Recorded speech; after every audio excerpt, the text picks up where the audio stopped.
The Dragoon, it was a fairly new addition, as in from the days of old when secondary destroyers were implemented and secondary base T1s were implemented. And this one came as quite a surprise because it wasn't what we thought it was going to be.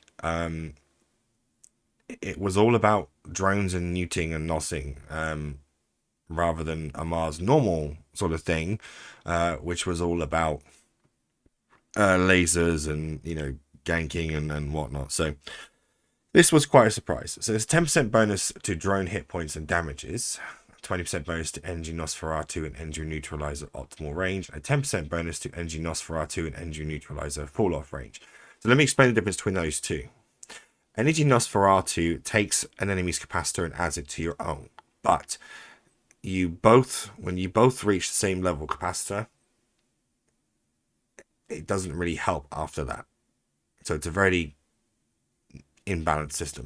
The energy neutralizer neutralizes their capacitor, but if you don't have a capacitor set up yourself, you'll find that your capacitor goes down just as quickly for running the newts. And newts is the sort of street term for neutralizers, but when you're running newts, you need to make sure that you can replace your own capacitor as well when running and disabling theirs, essentially. So when you've neutralized their capacitor entirely, nothing works on their ship. Their guns don't work, their reps don't work, and it's just easy pickings. It's also got 25% drone max velocity, i.e. drone speed. The attributes for said ship are actually fairly decent. It actually does have higher armor than the Coercer does, but the shield is higher and so is the structure. Its warp speed is fairly decent. The basic maximum targeting range is actually extremely good. It's got a decent sensor strength. Drone capacity is being 75 M3, so you can store quite a few Tech 2 small drones or even mediums. You'd only get 3 of those, I think, in. But you can launch 5 Tech 2 small drones, which is extremely good. But other than that, it's a fairly decent setup. The fitting has 5 high power slots, and this is where it gets interesting because you can either go with launchers or turrets. It's completely up to you. It's got 3 medium power slots and 4 low power slots. This thing was built for PvP in mind. It's just that way inclined, basically.